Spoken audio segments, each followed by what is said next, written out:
बिस्मिल्लाहिर्रहमानिर्रहीम। अस्सलाम वालेकुम। मेरे चैनल कानून क्या कहता है के साथ हाजिर खिदमत है। दोस्तों, जब भी कोई क्रिमिनल ऑफेंस रूनुमा होता है, चोरी, डकैती, अगवा, कत्ल, भत्ता, कब्ज़ा, बदमाशी, गुंडागर्दी, कोई भी ऑफेंस रूनुमा होता है, कानूनी कार्रवाई का आगाज़ कब होगा? जबकि विक्टिम इस वाक़ये की रिपोर्ट दर्ज करवाने के लिए, एफआईआर कटवाने के लिए थाने जाएगा। अब यहाँ पर थाना कौन सा होगा? जिस इलाके के अंदर ऑफेंस वकुआ पेश आया होगा, उस थाने की हदूद के अंदर आप जाकर रिपोर्ट दर्ज करवाएंगे।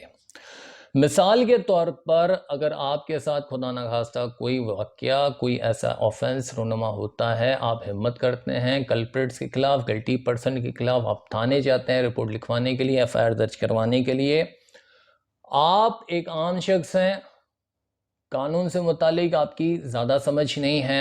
अब आप या आप जैसे दीगर कोई लोग, आम शख्स, थाने में जाते हैं एफआईआर कटवाने के लिए, तो वहाँ मौजूद ड्यूटी ऑफिसर आपके कहने से क्या एफआईआर काट देगा?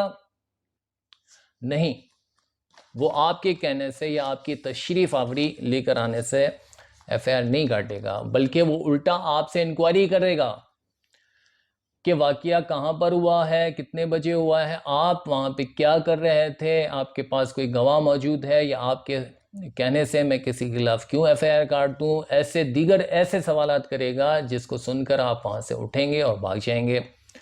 या अगर हिम्मत करके ना भागे और बैठे रहें और बज़िद रहें कि मुझे एफआईआर कटवानी है, रिपोर्ट दर्ज करवानी है, तो ड्यूटी ऑफिसर आपसे एक्यूज पर्सन का नाम पता लेगा, कॉन्टेक्ट नंबर लेगा और आपसे कहेगा कि मैं इसकी इंक्वायरी करता हूं, फिलहाल आप यहां से तशरीफ ले जाइए। दोस्तों, पुलिस के दो डिपार्टमेंट होते हैं, एक ऑपरेशन का, एक इन्वेस्टिगेशन का। एफआईआर कटने से पहले जो मामलात होते हैं वो ऑपरेशन डिपार्टमेंट के जिम्मे होते हैं, जबकि एफआईआर कटने के बाद जो कार्रवाई अमल में लाई जाती है और जिसके ज़िम्मे होती है वो इन्वेस्टिगेशन डिपार्टमेंट होता है।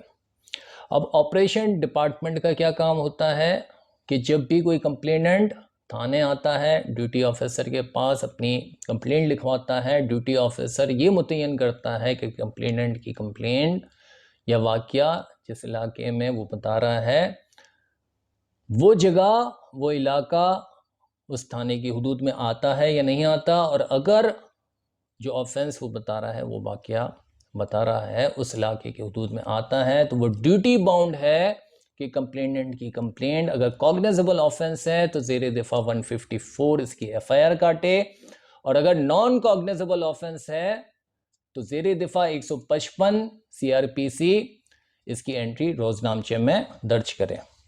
अब कॉग्निजेबल ऑफेंस क्या होता है, जिसे उर्दू में हम कहते हैं जुर्म काबिल दस्तंदाज़ी पुलिस, ये वो ऑफेंस होता है जिस पर एफआईआर काटी जाती है।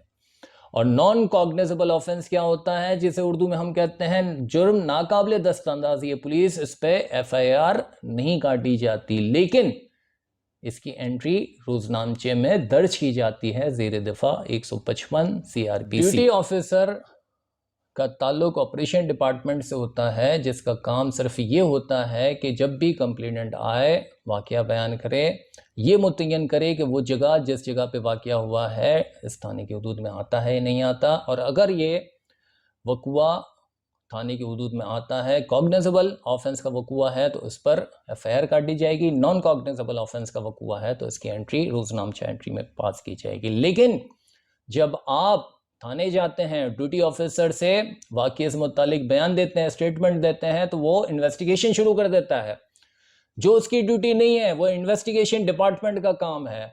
और ये एफआईआर कटने के बाद होती है इन्वेस्टिगेशन, पहले नहीं होती। लेकिन चूंकि आप एक आम शख्स हैं, आपको कानून से वाकफियत नहीं है, आपको प्रोसीजर से वाकफियत नहीं है, आपको ये नहीं मालूम कि ड्यूटी ऑफिसर का काम क्या ड्यूटी है उसकी और क्या ड्यूटी में शामिल नहीं है, आप ये नहीं जानते कि कॉग्निजेबल ऑफेंस क्या है, नॉन कॉग्निजेबल ऑफेंस क्या है, आप ये भी नहीं जानते कि आपके साथ जो वक़ुआ पेश आया है उस पर एफआईआर कटनी है, लेकिन ड्यूटी ऑफिसर आपसे सारी इंक्वायरी ले लेता है और एक्यूज्ड पर्सन को इसकी खबर दे देता है, पैसे भी ले लेता है, और जो वाक़या जिस पे एफआईआर काटनी थी, जो कॉग्निजेबल ऑफेंस का था, उसे नॉन कॉग्निजेबल ऑफेंस का बनाकर एक्यूज्ड को फ़ायदा देता है और आपकी केस को कमज़ोर करता है। एक क्रिमिनल केस का आगाज़ एफआईआर से होता है।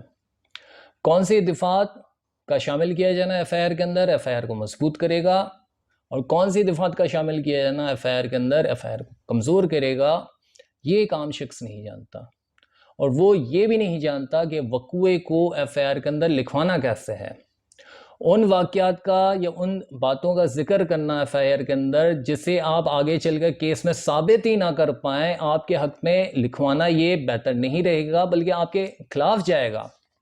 लिहाजा खुदा ना खास्ता आपको अगर एफआईआर कटवाने की ज़रूरत पेश आ जाए तो कभी भी खुद से थाने जाकर एफआईआर ना कटवाएं, क्योंकि ऐसी कटी हुई एफआईआर जब इन्वेस्टिगेशन डिपार्टमेंट के पास जाएगी जो कि कमज़ोर होगी तो वो खदशा है कि बी क्लास और सी क्लास हो जाए, जिससे ना सिर्फ ये कि आपका केस कमज़ोर हो जाएगा बल्कि उल्टा ये केस आपके गले भी पड़ सकता है। तो अब क्या किया जाए जिससे एफआईआर कटाने के बाद उसकी रिपोर्ट आपके अगेंस्ट में ना आए?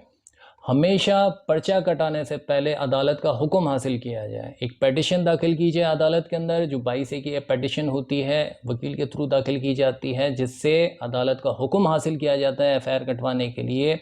और जब अदालत के हुक्म के मातहत पुलिस एफआईआर दर्ज करती है तो उसमें एफआईआर की रिपोर्ट आपके अगेंस्ट आने का कोई चांस नहीं रहता।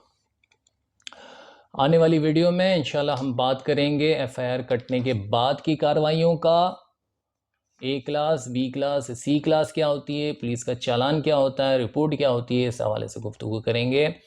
आज की वीडियो देखने के लिए शुक्रिया। इंशाल्लाह अगली वीडियो में फिर मुलाकात करेंगे, तब तक के लिए अल्लाह हाफ़िज़।